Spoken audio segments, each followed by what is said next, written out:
Assalamualaikum warahmatullahi wabarakatuh. Oke, kita masuk ke pertemuan kita yang selanjutnya ya, tentang salah satu metode analisa kita, yaitu tentang kromatografi. Jadi kromatografi ini kalau dalam farmasi biasanya digunakan juga untuk menganalisa analit-analit ya atau senyawa yang ada di dalam sampel kalian ya. Nah, konsepnya biasanya dengan konsepnya itu biasanya metodenya ini merupakan metode pemisahan. Nanti kita akan lihat lebih lanjut. Nah, di sini ada beberapa hal yang harus kalian ketahui ya. Yang pertama ada prinsip dari kromatografi. Prinsip ini maksudnya bagaimana dia bekerja nanti. Ya, ini ada dua fase, fase diam dan fase gerak. Kemudian ada jenis-jenis dari metode kromatografi yang nanti akan kalian lihat, dan juga ada aplikasi dari kromatografi itu sendiri. Nah, kromatografi sendiri itu merupakan metode atau teknik pemisahan ya. Jadi dia merupakan metode atau teknik pemisahan campuran. Jadi campuran ini maksudnya adalah sampel kalian. Kan sampel itu kita asumsikan tidak hanya mengandung satu analit. Bisa saja dia mengandung beberapa analit ya, yang artinya sampel mengandung campuran analit. Nah, jadi kita di sini akan memisahkan campuran berdasarkan perbedaan distribusi. Tapi kalau kalimat singkatnya tuh kayak berdasarkan perbedaan kepolaran gitu ya. Nah, jadi nanti di sini kita akan menggunakan dua fase, ada fase diam dan fase gerak. Nanti kita akan lihat yang mana yang fase diam, mana fase gerak. Tapi sebenarnya materi ini udah sering didapat di kimia analitik ya, saya rasa. Mungkin untuk pertemuan kali ini kita lebih ke review saja untuk mengingat kembali ya. Nah, ini ada catatan sedikit ya untuk fase gerak itu biasanya berupa cairan ataupun gas, sedangkan fase diam itu dia berupa padatan, bisa juga cairan ataupun juga gas. Nah, ini ada beberapa istilah yang harus kalian ketahui dalam kromatografi ya, dan saya rasa ini udah di luar kepala kalian. Ada eluen, ada kolom, ada fase diam dan fase gerak. Eluen itu adalah pelarut yang digunakan, jadi letaknya adalah di solvent sini. Eluen pun tidak hanya satu jenis ya. Jadi pelarut yang digunakan tidak hanya satu jenis, bisa aja dia dua jenis ataupun tiga jenis. Nanti dia menggunakan beberapa perbandingan mililiter atau volume yang digunakan. Nanti itu dicampur biasanya dan nanti akan dijadikan sebagai eluen di sini. Kemudian yang kedua ada kolom. Kolom itu merupakan tempat pemisahan komponen atau tempat pemisahan analit kalian ya. Nah, kolom ini kalau dalam gambar ini adalah si papernya atau kertasnya. Jadi ini merupakan salah satu contoh kromatografi kertas, di mana yang dua komponen yang kalian lihat adalah dia punya solvent dan dia juga punya paper sebagai kolom atau tempat pemisahannya. Nah, kemudian nanti di antara kedua tadi, di antara paper dan solvent, kita akan lihat mana yang berperan sebagai fase diam. Fase diam adalah bahan yang digunakan dan dia tidak bergerak. Jadi dia itu merupakan wadah untuk pemisahan. Ya, jadi kalau dalam gambar ini berarti sudah jelas yaitu si papernya. Kemudian kalau fase gerak adalah larutannya atau solvent atau eluen ya karena dia bergerak melewati si kertas ya kan kalau air atau larutan apapun itu kalau kertas tuh kayak merembes gitu ya. Nah, itu dia bergerak artinya. Jadi fase gerak dalam kromatografi ini adalah si kertas si solvent ya, solvent atau eluen yang nanti dia akan bergerak melewati si kertas sebagai kolom ya. Dan ketika dia melewati kertas, dia melewati spot dari sampel kalian. Nanti di saat itu juga dia akan membawa zat-zat atau analit di dalam sampel kalian yang memiliki kepolaran yang sama atau yang mirip untuk terpisah dari analit lainnya yang memiliki perbedaan kepolaran. Jadi ini terpisah ya. Kalau ini kita lihat ada tiga sampel, ada tiga garis ya, 1, 2, 3. Dan ini satu sampel untuk yang pertama ini terpisah menjadi 4 analit, yang kedua ada 3, yang ketiga ada 3. Sementara sampai sejauh ini. Oke, saya rasa itu ya. Jadi saya ulang lagi, kertas dalam kromatografi kertas itu sendiri berperan sebagai kolom, di mana dia adalah fase diamnya, sedangkan solventnya adalah eluen, dia berperan sebagai fase geraknya. Nah, ada pemisahan konsep atau prinsip dari pemisahan analit ya dengan menggunakan kromatografi ya. Jadi sini bisa kalian baca sendiri bahwa si eluen lah yang akan membawa analit kalian atau molekul yang ada dalam sampel yang nantinya akan berjalan melewati kolom tadi ya. Kemudian yang kedua, bagaimana sih kok bisa eluen itu membawa analit kalian? Bisa karena adanya interaksi ya. Jadi eluen akan berinteraksi dengan analit yang tadinya memiliki sifat kepolaran yang sama atau mirip atau mendekati ya. Jadi si LUN akan membawa itu, si zatnya dibawanya, sehingga itu bisa kita katakan adanya interaksi ya. Nah, gitu. Nah, di sini ada dua jenis interaksi pastinya. Ada interaksi yang kuat. Kalau kuat ini artinya si LUN tadi betul-betul bisa membawa analit kalian untuk berpindah ya. Sedangkan kalau interaksi lemah itu berarti biasanya si analit juga terbawa sama solvent, tapi dia tidak cepat. Jadi kayak apa ya, masih di bawah posisinya seperti ini nih. Ini kalau kalian lihat di sampel pertama tadi yang sebelah kiri ini ya, ini satu sampel yang terpisah menjadi 4 titik atau 4 analit. Nah, yang pertama warna merah ini kita anggap sebagai analit yang memiliki interaksi lemah dengan solvent. Kenapa interaksinya lemah? Karena dia tidak mudah terbawa oleh solvent. Tapi kalau yang mudah terbawa dengan solvent, itu berarti interaksinya kuat. Gitu. Jadi kayak misalnya kalian tuh mudah terpengaruh, berarti oh kalian ini berarti punya kayak sesuatu chemistry dengan dia kayak gitu ya. Bahasanya kayak itulah ya. Nah, ini ada jenis-jenis solvent atau elemen yang digunakan. Ya, nanti di sini pemilihannya berdasarkan kepolaran dari zat yang mau kalian analisis. Jadi kalau misalnya kalian tahu nih mau menganalisis kadar vitamin C, atau mungkin yang lain deh, senyawa apa gitu ya di dalam sampel kalian. Kalian harus tahu karakteristiknya apakah itu sampel analit kalian itu tuh sifatnya polar atau non-polar gitu. Nanti disitulah kalian memiliki peranan untuk memilih elemen mana yang harus dipilih gitu ya. Tapi biasanya sebelum kita melakukan analisis praktikum seperti itu, kita nanti ada yang namanya pralab ya, pralab. Jadi pralab itu kita betul-betul mencari pelarut mana sih yang cocok digunakan untuk memisahkan analit-analit yang ada di dalam sampel kalian. Ini ada beberapa contoh penelitian ya, penelitian yang dia menggunakan campuran dari pelarut tadi yang saya bilang. Jadi pelarut yang digunakan tidak hanya satu jenis, bisa saja dua jenis, bisa saja tiga jenis ataupun lebih. Tapi nanti kita biasanya mencari perbandingan yang benar-benar pas, di mana perbandingan tersebut dapat memisahkan setiap analit di dalam sampel kalian dengan sangat baik. Ya, nah sini bisa kelihatan untuk kita misalnya kita mau memisahkan asam-asam amino gitu kan ya. Pelarutnya ada banyak, tinggal dipilih. Ini contoh yang ada sudah diteliti ya. Tapi nanti tergantung dari sampel kalian, asam aminonya di dalam apa gitu. Nah, untuk kromatografi sendiri ada 5 jenis ya. Kromatografi kertas yang tadi sudah kita lihat sedikit, kromatografi lapis tipis KLT, kromatografi column dan high performance liquid chromatography itu atau HPLC, ada juga kromatografi gas chromatography atau GC biasanya. Nah, untuk kromatografi kertas dan KLT ini dia memiliki prinsip yang sama, dia sama-sama memiliki kolom ya. Tapi bedanya kalau kolomnya pada kromatografi kertas itu adalah kertas. Biasanya yang dipakai adalah kertas saring ya. Nah, kalau pada kromatografi lapis tipis dia menggunakan lempeng silika sebagai kolomnya. Oke. Nanti di kolom itu kan tadi kita tahu ya dia fase diam, wadah pemisahan di mana nanti di kolom itulah kita akan menaruh spot atau sampel kita. Jadi sampel yang ditaruh itu bukan bukan dalam bentuk gram atau apa, tapi kayak berupa tetes. Hanya satu tetes, satu drop gitu ya. Nah, itu coba kalian lihat nih. Ini namanya initial point. Jadi ini adalah garis star di mana di garis inilah kalian akan meletakkan satu tetes dari sampel kalian. Gitu. Kemudian jadi kalau prinsip kerjanya sama ya untuk kromatografi kertas sama kromatografi lapis tipis, perbedaannya hanya di penggunaan kolom. Kolomnya yang satu pakai kertas saring, yang satu pakai lempeng silika atau plat silika.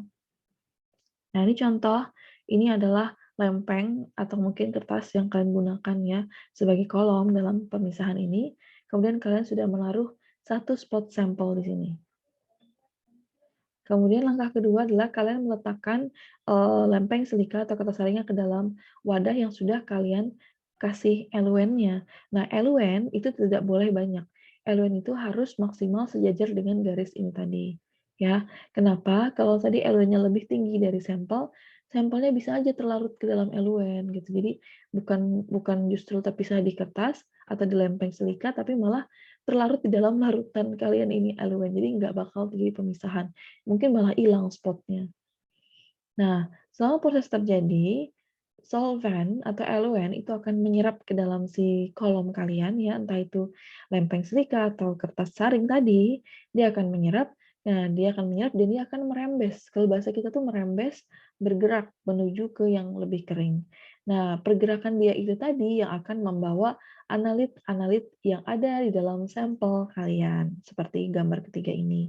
Jadi kita bisa tahu ya, kita punya satu sampel. Kenapa? Karena ada satu spot. Oke, kemudian satu sampel ini ternyata mengandung beberapa jenis analit. Bisa terlihat nih dari jenis pemisahannya. Jadi di sini ada pertanyaan, silahkan dijawab sendiri. Berapa jumlah molekul atau analit pada sampel yang dianalisis ini? Kemudian, molekul berwarna apa yang memiliki interaksi paling kuat dengan eluen? Dan molekul yang berwarna apa yang memiliki interaksi paling lemah ya? Paling kuat dengan kolom. Ingat ya, kalau tadi kan saya bilang paling kuat dan paling lemah dengan eluen. Nah, sekarang saya coba interaksi paling kuat dengan kolom. Artinya si molekul tersebut lebih suka stay di dalam kolom, tidak suka terbawa oleh si eluen. Berarti kita cari yang paling belakang posisinya nanti. Karena dia nggak mau bergerak, berpindah. Dia suka stuck di situ. Oke, tadi ya, ini contoh lainnya.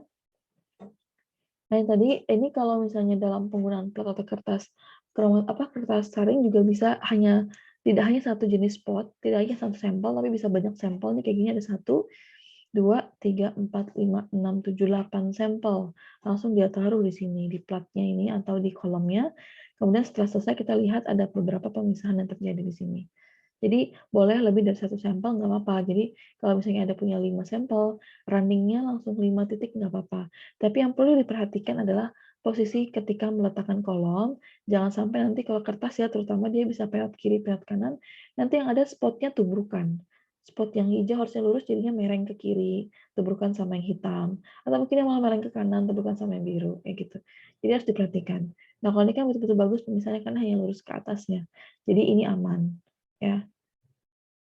Nah, oke. Sekarang bagaimana sih kita bisa ketahui bahwa di dalam sampel kita tuh mengandung analit yang mau kita analisis. Nah, kita bisa membandingkannya dengan larutan standar kalian. Jadi nanti kalian harus running standar. Jadi nanti dalam satu plat ini atau satu kolom, silahkan ditaruh satu spot untuk standarnya, kemudian beberapa untuk sampelnya. Nah, di sini ada satu standar di paling kiri ini ya, tulisannya standar. Kemudian ada 1, 2, 3, 4, 5, 6 sampel. Ya, nanti dipisahkan sama prosesnya, hanya dicelupkan ke dalam gelas kimia ya atau ke wadah yang berisi eluen. Kemudian kita amati proses pemisahannya seperti itu. Nanti spot yang memiliki jarak yang sama seperti pada standar itu menunjukkan kandungan yang itu menunjukkan adanya analit atau compound atau molekul yang ada di dalam sampel tadi. Jadi contoh nih misalnya di standar ada di spot kedua ada yang namanya primary alcohol. Oh kita tahu oh di ini merupakan senyawa untuk primary alcohol. Ternyata di sampel semuanya ini juga ada spotnya. Nah berarti kita bisa simpulkan bahwa semua sampel ini juga mengandung primary alcohol. Nah biasanya satu juga ketebalan dan ketebalan dan ketipisan dari spot itu juga bisa menunjukkan konsentrasi, tapi tidak secara kuanti, hanya secara kuali saja. Oh ini konsentrasinya lebih tinggi daripada ini misalnya. Oh ini lebih tinggi konsentrasi pada ini kayak gitu. Tapi tidak bisa kita sebutkan seberapa tingginya karena ini hasil yang masih tidak pasti karena kita hanya menyimpulkan dari gambar yang ada. Oke, jadi yang kuning ini adalah larutan standar, kemudian yang merah adalah larutan sampel. Jadi ingat, larutan standar adalah larutan yang digunakan untuk menentukan zat-zat yang ada dalam sampel kalian. Nah, biasanya untuk mengetahui retention factor, jadi retention factor ini adalah seberapa kuat sih interaksinya si analit kalian dengan si solvent atau dengan si kolom kalian. Kalian bisa mencari dengan nilai RF ya, di mana nanti rumusnya adalah B per A. B itu adalah jarak noda ya, dari baseline dari start dibagi sama A. A itu adalah jarak finishnya. Jadi selain membuat garis start, kalian juga wajib membuat garis finish di atas. Jadi nanti kalau solventnya sudah menyentuh di garis finish, itu biasanya diangkat ya, diangkat langsung kolomnya, tidak dibiarkan begitu aja. Nanti malah spotnya terikut sampai keluar dari kolomnya. Nah, itu ya, jadi ada contoh nih, bisa dihitung sendiri. Kalau diketahui nih RF yang biru, ada jarak dari yang biru itu 3,1 dari start, yang kuning 5,8. Sedangkan jarak dari finish dan start itu adalah 8,5. Kalian disuruh ngitung RF-nya. Ya udah, RF yang mana? Kalau kuning berarti 5,8 dibagi 8,5, kalau yang biru 3,1 dibagi dengan 8,5. Oke, kita masuk ke kromatografi kolom ya.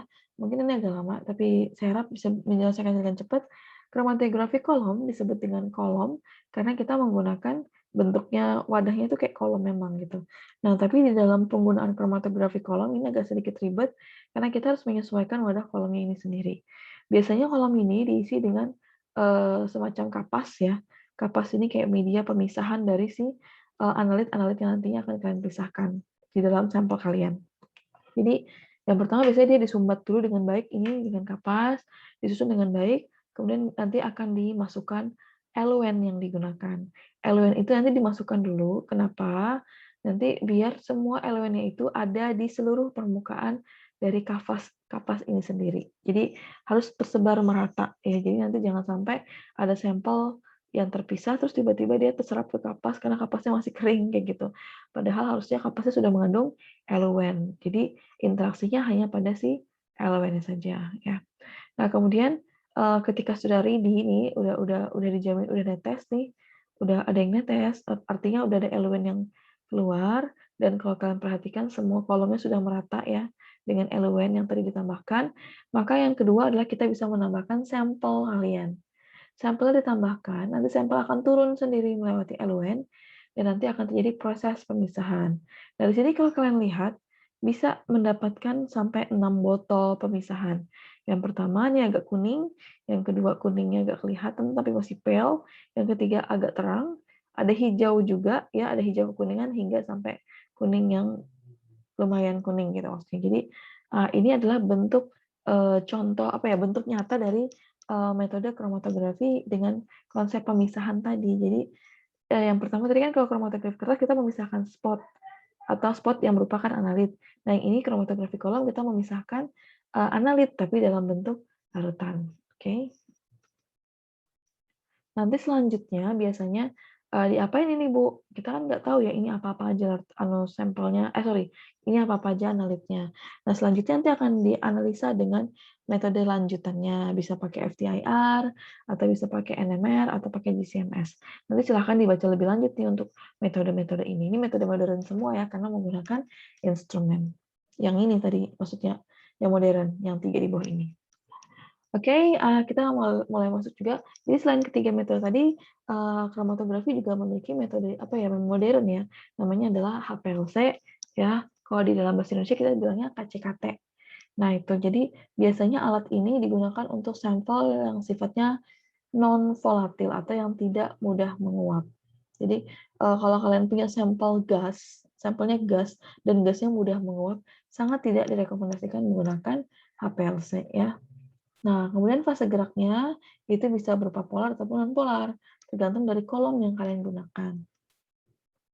Jadi, nanti kalau ini kayak gambaran secara umum aja ya, kalian punya solvent atau elemen dari HPLC, biasanya itu akan dipump ya, dipump itu kayak dipompa atau dimasukkan ke dalam sistem dari HPLC. Jadi, bagian-bagian di dalam HPLC itu ada yang pertama wadah solvent atau wadah elemen, ada pump untuk mengepump si elemennya, nanti akan masuk ke tahap injektor. Injektor ini nanti yang akan memasukkan apa ya menembak gitu ya si HPLC ke dalam kolomnya. HPLC sampai menembak si larutan solvennya ke dalam kolom. Jadi nanti kolom ini wajib dibasahi oleh solvent secara merata terlebih dahulu. Sama kayak konsep kromatografi kolom tadi ya. Dia dibasahin dulu sampai merata, baru nanti sampelnya bisa diinjek. Tapi tidak sampai sini saja, bagaimana kita bisa tahu dia sudah merata?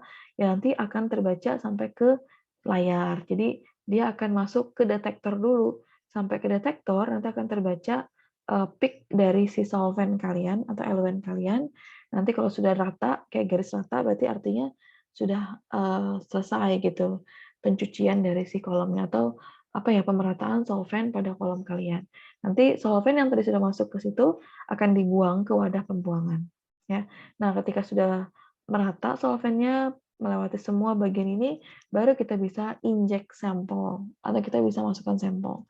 Sama kayak kromatografi kolom tadi konsepnya ya. Bedanya kalau ini lebih modern karena kita pakai komputer.